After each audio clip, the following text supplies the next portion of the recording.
Bien, quisiera dar la bienvenida de nuevo a este canal de Abriendo las Escrituras y quisiera tocar un tema. Este tema de este día es hablar de la sangre de Jesucristo.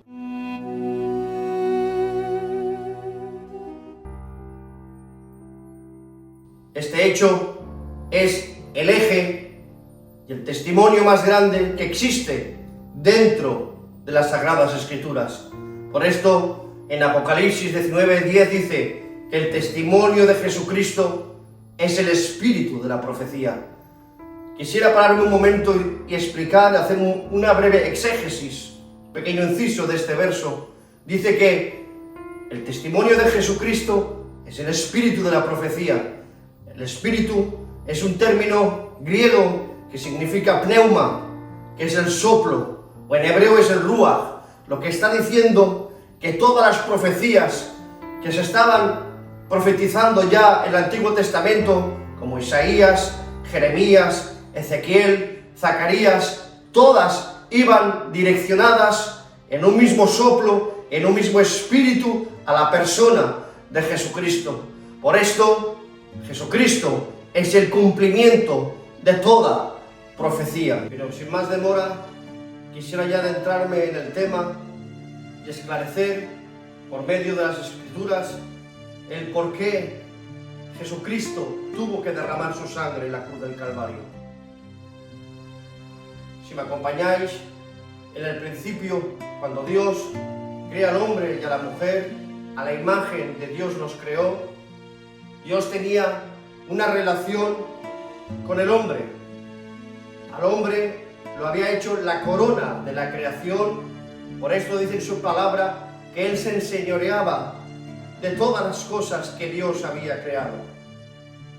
Pero hubo algo que separó, que deterioró esa relación entre Dios y el hombre. Y ese deterioro vino por causa del pecado. Porque el pecado es la desobediencia del hombre hacia su Creador. Pues de esta forma se crea una enemistad entre Dios y el hombre, causado por la desobediencia y por el pecado, afectando y trayendo unas consecuencias nefastas y un accidente mortal sobre el hombre y la mujer. Pero para entender esto tenemos que ir al libro de Génesis, donde Dios habla con el hombre y con la mujer, con Adán, con Eva, y les dice: ¿veis de todo árbol que hay en el huerto donde hay semilla y fruto? Os servirán de alimento. Pero en el árbol que está en medio del huerto, de la ciencia del bien y del mal, de ese no comeréis, porque el día que comáis, verdaderamente moriréis. Pero quebrantar este precepto traía unas represalias y un efecto que causaría la muerte al hombre y a la mujer.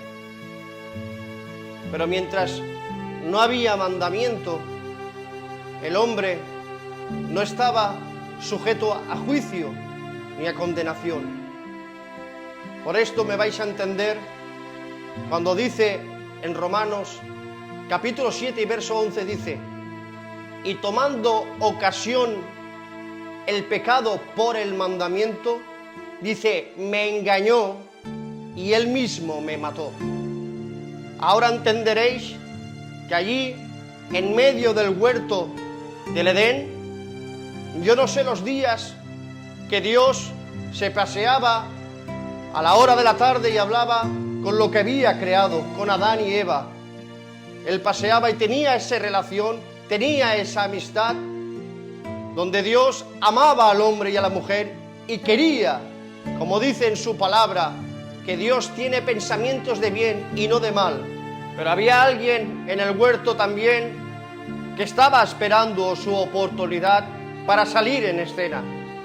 Pero fijaros que este alguien no sale ni en el capítulo 1, ni en el capítulo 2, sino sale en el capítulo 3, cuando ya Dios había dado el mandamiento al hombre. Como he dicho, que el pecado se había escondido detrás del mandamiento esperando su oportunidad. Por esto, en el capítulo 3 dice que había una serpiente que era la más astuta de todos los animales del campo. Y quiero esclarecer algo aquí. El nombre serpiente que sale aquí no es que está denotando una serpiente común, un animal, un reptil que se arrastra, no. Tenemos que ir al original hebreo, porque la palabra para serpiente es nahash. La palabra nahash significa ser resplandeciente, ser que brilla. Y ahora entenderemos por qué en 2 de Corintios dice que el mismo Satanás se disfraza de ángel de luz. Y todos sabemos para qué sirve un disfraz. Un disfraz sirve para ocultar la verdadera identidad de uno. Y allí estaba la serpiente, el nahash, ocultando, escondiéndose de sus verdaderas intenciones. Y sus intenciones era matar al hombre y a la mujer. Pero solo Dios puede revelar su verdadera identidad. Por esto, si vamos al Nuevo Testamento, Jesús se presenta delante de los fariseos y escribas y teniendo una disputa con ellos dice: y vosotros sois como vuestro padre el diablo. Pero atención, dice, y él es homicida desde el principio. Aquí está declarando la Escritura que el diablo es el homicida desde el principio. Sus intenciones, como dice la palabra, es hurtar, matar y destruir. Y con este propósito, la serpiente se dirige a Eva y desde el árbol de la ciencia del bien y del mal comienza a llamar a Eva y le dice: con que Dios ha dicho que no comáis de todo árbol. Y ahora la respuesta de Eva le dice: de todo árbol que hay en medio del huerto podemos comer, mas del árbol de la ciencia del bien no podemos comer, porque el día que comamos, ha dicho Dios que moriremos. Y ahora, atención, el diablo engaña a Eva y le dice: no moriréis, porque otra de las esencias del diablo, de sus atributos, es que es padre de mentira. Y ahora entra en conflicto con lo que Dios había establecido al hombre, porque saben que la única arma que tenía para matar al hombre era que desobedeciera el mandamiento de Dios. Y todos sabemos cómo Eva accede y come del fruto y le da a su marido. Y de esta forma el hombre quebranta el mandamiento de Dios. Y ahora quiero pararme aquí, porque aquí es el núcleo, el eje del tema. Al pecar el hombre es culpable de muerte. Y dice su palabra en Romanos 6 que la paga del pecado o el salario del pecado es muerte. Ahora Elohim, Dios, tiene que dictar sentencia. Porque aunque Dios amaba al hombre, porque Dios no es que tuviera amor, Dios es amor, pero también parte de su esencia es que Dios es santo y Dios es santidad y no puede permitir el pecado y tiene que dictar sentencia y cumplir con la ley que había Él establecido. Y ahora Dios, en su misericordia, tenía que establecer un medio de sustitución para que el hombre pudiera tener un medio de reemplazo para que no tuviera que pagar con su muerte. Porque atención, si vamos a Levíticos, capítulo 17 y verso 11 dice que la vida del hombre estaba en la sangre. Y dice Dios, y yo os la he dado para hacer expiación. Y ahora quisiera pararme aquí y hacer una muestra gráfica, entendible, de la expiación. Dice que Jehová se paseaba por el huerto y llama al hombre: Adán, ¿dónde estás? Pero dice las Escrituras que Adán y Eva, como se encontraban desnudos, se escondieron de entre los árboles del huerto. Y Jehová llamándolos: ¿dónde estás? Y ahora la respuesta de Adán dice, oí tu voz y me escondí porque estaba desnudo. Y atención, dice, y tuve miedo. Yo creo que lo más normal que dijera, y tuve vergüenza. No, porque la desnudez que demuestra aquí las Sagradas Escrituras era una manifestación del pecado y del juicio. Por esto él dice, estuve desnudo y tuve miedo. Y ahora Jehová tiene que dictar una sentencia, pero como he dicho, él abre un medio vicario de reemplazo y dice, ante la desnudez, ante el pecado y ante la muerte manifestada en la desnudez, dice que Dios les hizo 2 túnicas de pieles. ¿Para qué? Para cubrir la desnudez. Dice, y los cubrió. Y este verbo, para cubrir, si lo transliteramos del español al hebreo, la palabra o el verbo en hebreo es kafar. Y la palabra kafar viene de una raíz que es expiación, porque la palabra expiación significa cubrir. Por esto, la palabra expiación se hacía para cubrir el pecado o para cubrir una falta. Por esto Dios, tomando 2 animales inocentes, derramando una sangre inocente, cogiendo 2 túnicas de 2 animales inocentes, cubrió el pecado y la falta y el juicio del hombre y de la mujer. En esto estaba marcando o estaba prefigurando las generaciones venideras de que Dios abrió un medio de misericordia cultico y sacrificial para que el hombre pudiera acercarse a él.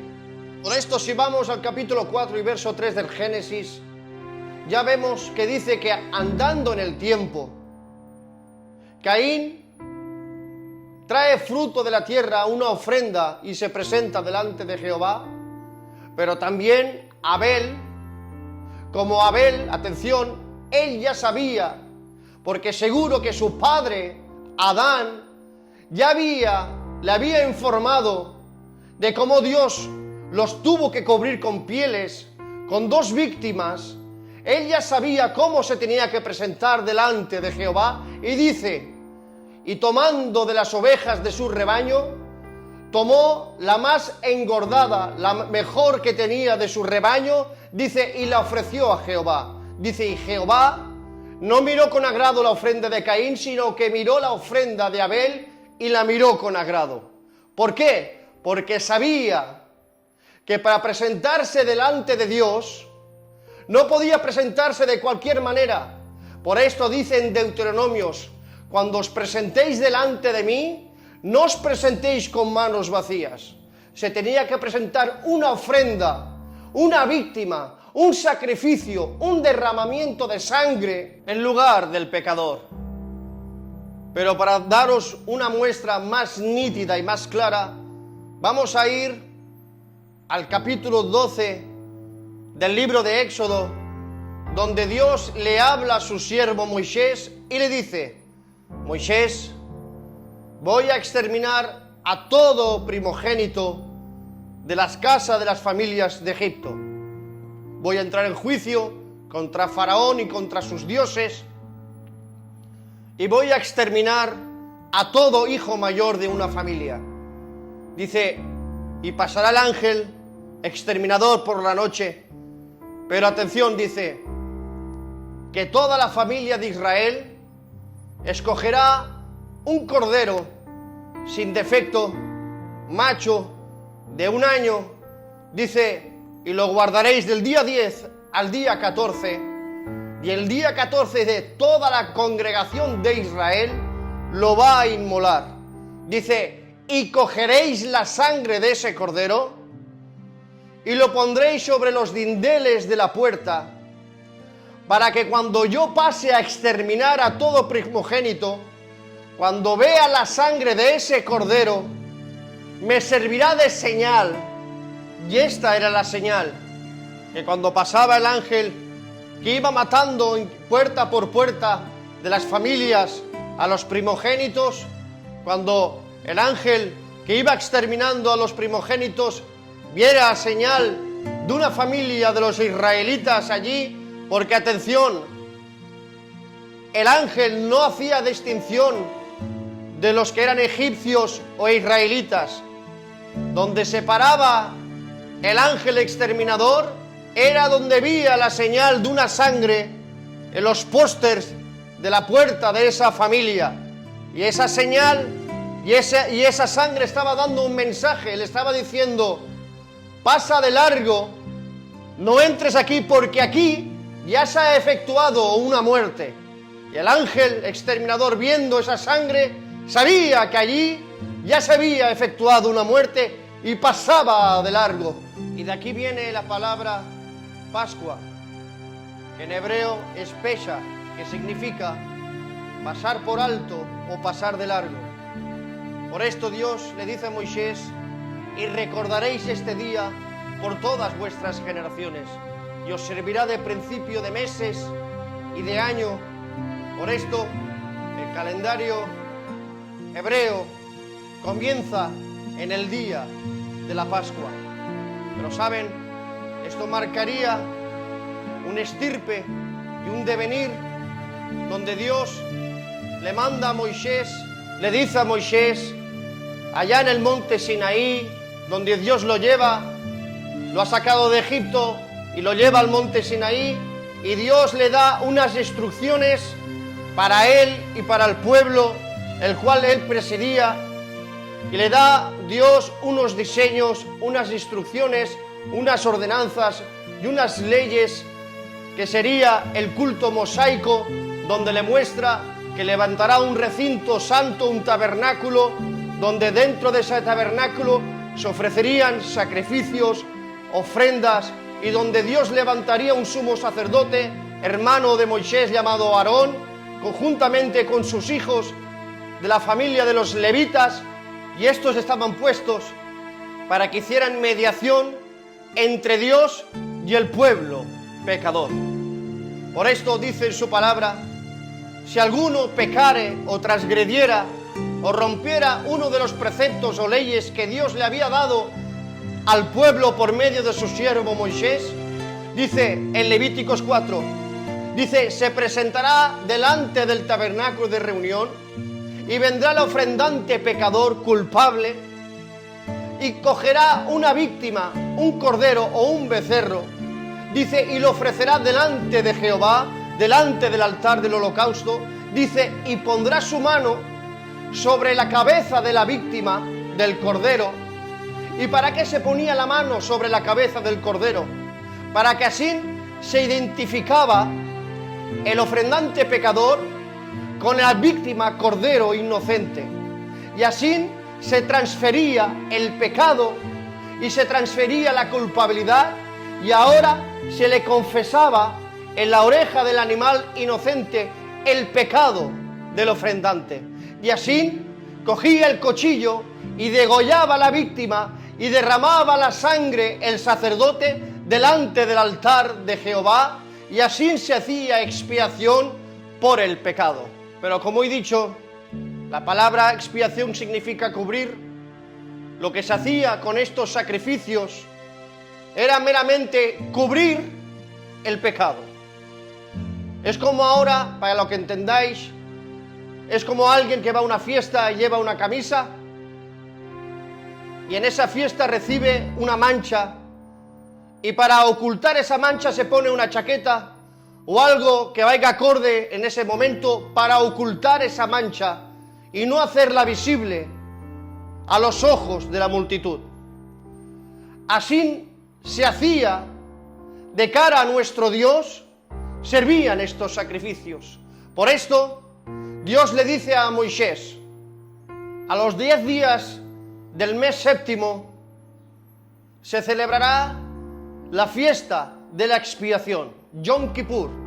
Como dice el término Yom, en hebreo es día, y Kippur viene de kafar, como he explicado, que es expiación, día de la expiación. En el séptimo mes, en hebreo es Tisrei, que esto equivaldría en nuestro calendario septiembre-octubre. Se hacía expiación una vez al año por toda la nación.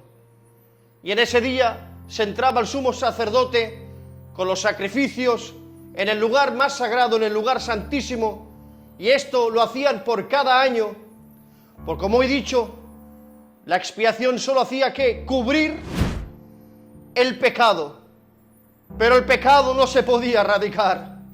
No había víctima perfecta, no había oveja, no había cordero, no había macho cabrio ni becerro que podía eliminar ni quitar el pecado. Por esto dice en Hebreos capítulo 10 y verso 11, dice, el sacerdote administrando cada día estos sacrificios, dice que nunca pueden quitar el pecado.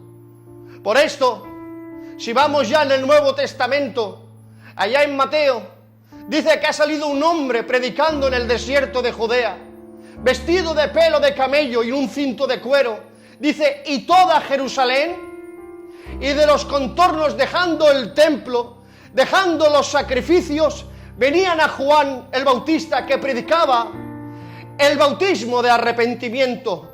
Pero ¿saben? Ahora Juan hace una declaración muy importante.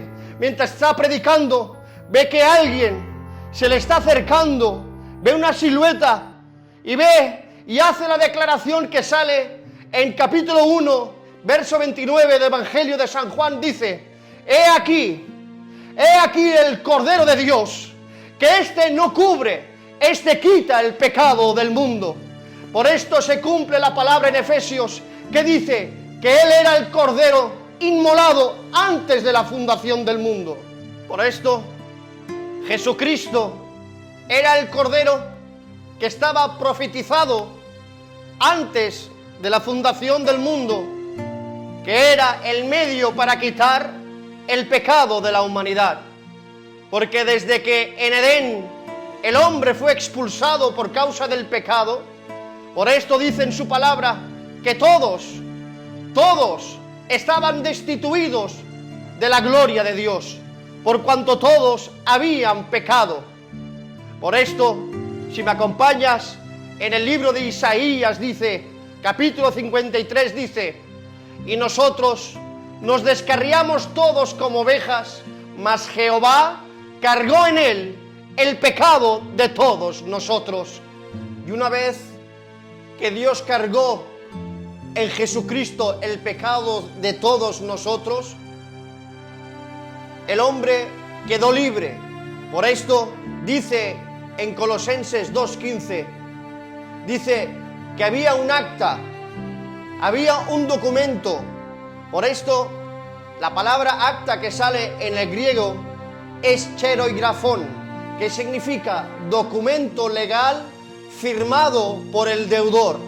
Allí dice que Dios clavó esa acta en la cruz, un acta que allí ponía el registro de todos los pecados desde Adán hasta todas las generaciones, los pecados de la humanidad. Pero dice que triunfando sobre ellos en la cruz, cogió esa acta que nos era contraria, ¿sabes? Por esto en el capítulo 12 de Apocalipsis dice que el acusador se presentaba cada día acusando con esa acta que ponía que el hombre era culpable de muerte por el pecado. Cada día se presentaba delante de Dios acusando para que Dios dictara sentencia. Pero ¿saben? Dice, y había una gran voz exclamando en el cielo, que se oía una gran voz en el cielo que exclamaba y decía, ahora ha venido la salvación, el poder y el reino de nuestro Dios y de Jesucristo, porque ha sido lanzado fuera el acusador que acusaba a todos nuestros hermanos de día y de noche. Dice, y lo han vencido por medio de la sangre del Cordero. Como he dicho, gracias a la sangre de Jesucristo que Él pagó y exterminó esa acta clavándola en la cruz, nos hizo libres. de la muerte y del pecado. Por medio de la sangre del Cordero, hoy tenemos entrada libre. ¿Os acordáis que he dicho que en el lugar santísimo nadie podía entrar? ¿Por qué? Porque era un lugar sagrado donde allí residía la Shekinah, la gloria de Dios patente delante de los hombres, y ningún hombre humano podía entrar allí una vez al año, no sin sangre, pero dicen Hebreos que Él presentándose no en el lugar de esta tierra, sino en el cielo, con su propia sangre. Por esto dice que el velo del templo se rasgó en dos, de arriba abajo. Y ahora quisiera pararme aquí y explicar, hacer una pequeña exégesis de por qué dice la palabra de Dios que el velo del templo se rasgó en dos, de arriba abajo. Esto sale en el capítulo 27 de Mateo, verso 50 y 51, y dice: y Jesús, habiendo clamado otra vez a gran voz, entregó el Espíritu. Fijaros, dice, y habiendo aclamado a gran voz, entregó el Espíritu. Cuando sale en la palabra de Dios ese término a gran voz, simboliza autoridad. Fijaros que dice que era cerca de la hora novena. La hora novena eran cerca de las 3 de la tarde. Por esto, el Cordero de Dios, que Él era el Cordero de Dios, un Cordero que era el Cordero de la Pascua, se sacrificaba entre las 2 tardes. ¿Qué significa entre las 2 tardes? Era la franja entre las 3 y las 6 de la tarde. Por esto, Él esperó que fuera la hora novena para cumplir todo lo que estaba escrito de Él, que era el Cordero de Dios, el Cordero de la Pascua. Él entrega su vida a la misma hora que moría un cordero en la Pascua, así con toda la autoridad, como dice el Evangelio de San Juan, dice, y nadie me quita la vida, sino que yo la entrego porque yo quiero, dice, y tengo poder de ponerla y de volverla a tomar.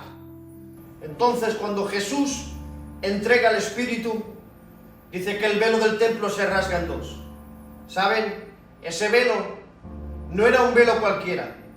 Ese velo tenía unos 9 metros de altura por 4,5 de ancho y un grosor entre 10 y 20 centímetros.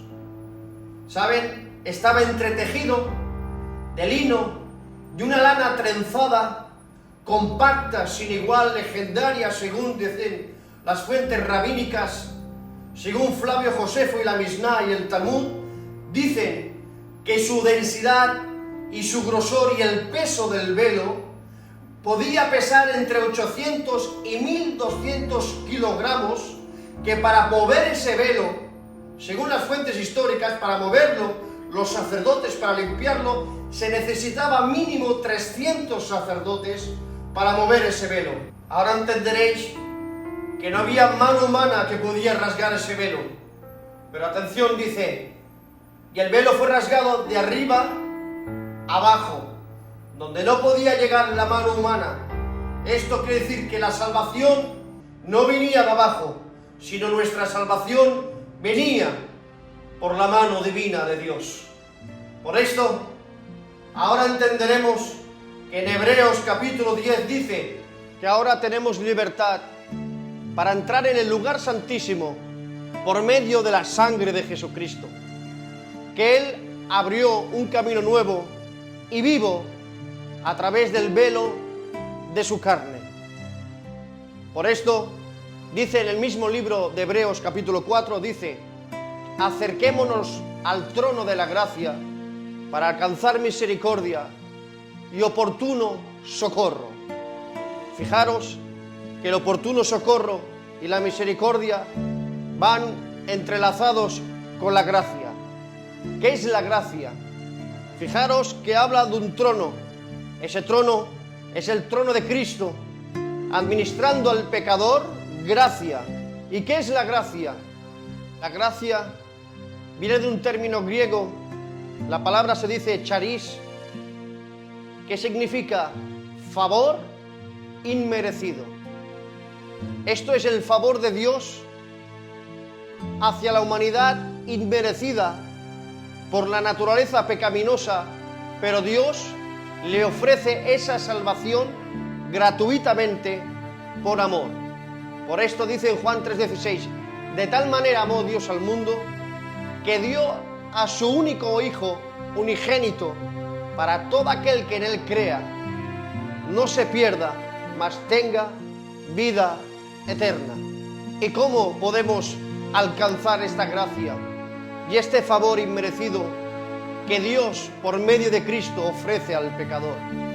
Solamente hay una forma de conseguir esta gracia, es creer en fe. Por esto dice en Efesios capítulo 2 y verso 8, dice, porque sois salvos por gracia, por medio de la fe, y esto no es un don de vosotros, sino es el don de Dios. Con esto quiero decir que no hay ser humano que pudiera comprar esta salvación. Ni los hombres más ricos de este planeta, como Elon Musk, Jeff Bezos, Larry Ellison, Bill Gates, con todas las fortunas archimillonarios que podrían comprar naciones enteras, pudieran pagar por esta gracia. Pero ¿saben? Jesucristo la ofreció en la cruz del Calvario, derramando su sangre gratuitamente para que todo aquel que en Él crea no se pierda. Por esto hay un mensaje y hay una voz en la sangre de Cristo, como dice en Hebreos 12:24, dice que por medio de la sangre del nuevo pacto, que clama mejor que la sangre de Abel, porque había una voz en la sangre de Abel cuando Caín mata a Abel, dice que esa sangre se oía la voz y Dios dice que oía esa voz, que clamaba venganza. Pero la sangre de Cristo hablaba mejor y no clamaba por venganza, sino clamaba perdón para el pecador. Por esto, déjame decirte algo, si me estás escuchando por medio de este canal, no dejes escapar esta oportunidad que Dios te ofrece por medio de su palabra. Jesucristo ha pagado por ti un grande precio, ha pagado por su vida, muriendo en la cruz, pero resucitando al tercer día y dando vida por medio de la fe.